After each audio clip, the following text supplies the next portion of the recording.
Hello everyone, you're on the channel The Middle Ages. Today, we're stepping back in time to journey alongside one of the most fascinating figures of the medieval world, the Pilgrim. Forget your modern ideas of travel with GPS and comfy hotels.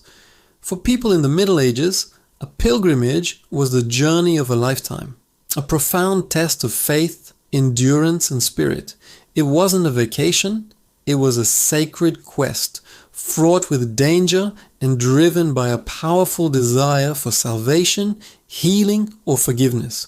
So lace up your imaginary leather boots, grab your walking staff, and let's explore what it truly meant to be a pilgrim. Why would anyone undertake such a perilous journey? The motivations were as varied as the pilgrims themselves. The most common reason was penance. In a world where the fear of eternal damnation was very real, a pilgrimage was a way to atone for sins. A priest might assign a journey to a holy site as a form of penance for a serious offense.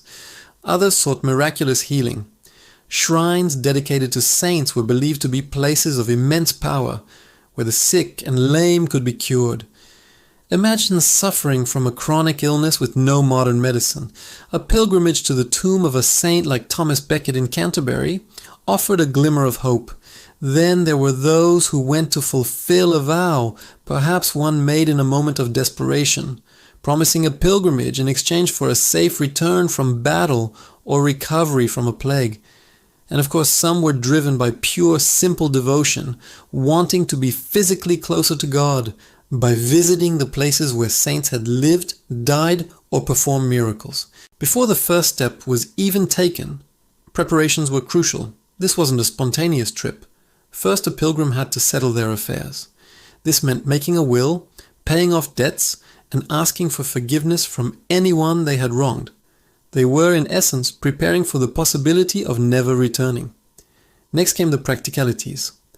A pilgrim needed a few key items: a simple woolen tunic, a wide-brimmed hat to shield from sun and rain, and sturdy leather shoes were standard attire.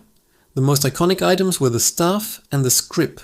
The staff, a long walking stick, was for support on rough terrain and for fending off stray dogs or even bandits.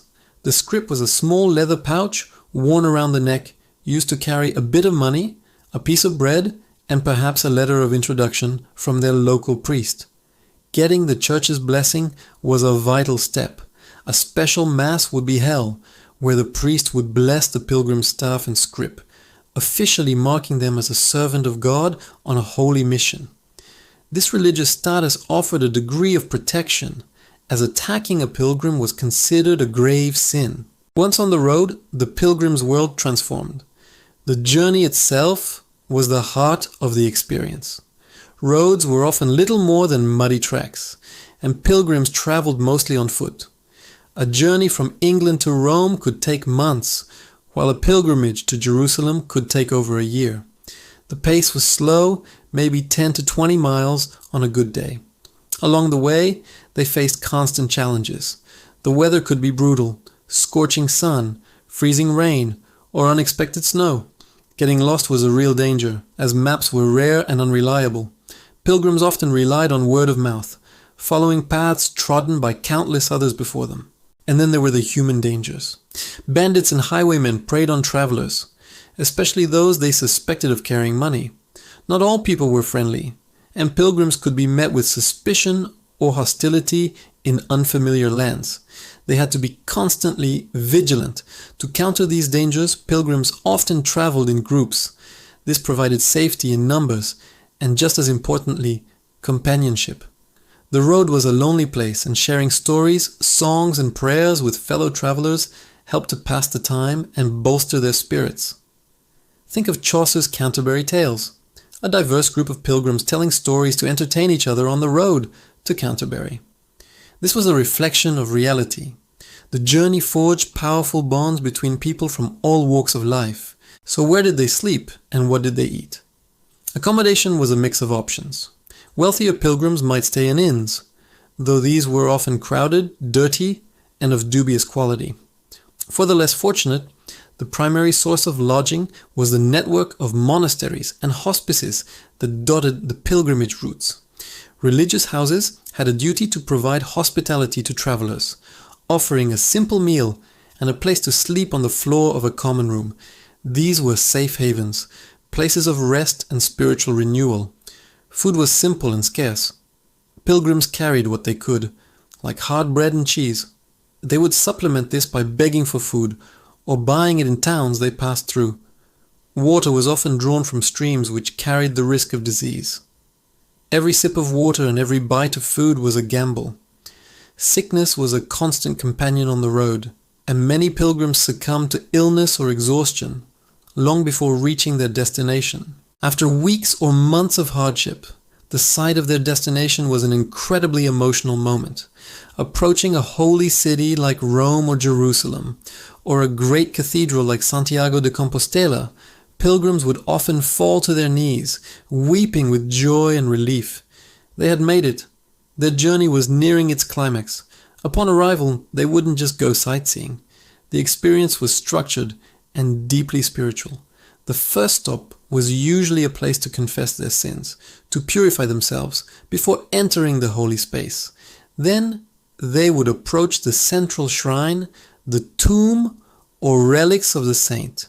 Here they would pray, leave an offering, perhaps a candle or a small coin, and maybe even spend the night in vigil beside the shrine, hoping for a vision or a miracle. One of the most important parts of visiting a shrine was acquiring a souvenir, a token of their journey. These weren't your typical tourist trinkets. They were badges, usually made of lead or pewter, that depicted the symbol of the saint or shrine. For instance, a scallop shell for Santiago de Compostela, a palm branch for Jerusalem, or a small ampulla containing holy water from Canterbury. These badges were proof.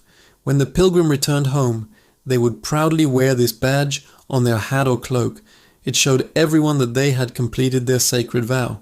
It was a status symbol, a mark of piety, and a tangible reminder of their incredible journey. These badges were cherished for the rest of their lives and were often buried with them. The journey home was often just as dangerous as the journey out, but now the pilgrim was filled with a sense of accomplishment and spiritual renewal. Returning to their village was a momentous occasion. They were no longer the same person who had left. They were welcomed back as heroes, as holy men and women who had walked on sacred ground and come face to face with the divine. They would be asked to share stories of their travels, of the wonders they had seen, and the relics they had touched. Their presence was a blessing to the community, a connection to the wider Christian world. Their pilgrimage didn't just transform them, it enriched the spiritual life of their entire village. They had faced death, sickness, and despair, but they had persevered, sustained by their unwavering faith. The life of a medieval pilgrim was a testament to the power of belief. It was an epic adventure of the soul, a physical and spiritual marathon that pushed people to their absolute limits. It reminds us that for much of human history, a journey was not just about reaching a destination, but about the transformation that happens along the way. Thank you for joining us on this pilgrimage through the past. If you enjoyed this journey, please like, subscribe, and hit the notification bell to join us for more adventures into the Middle Ages. See you next time.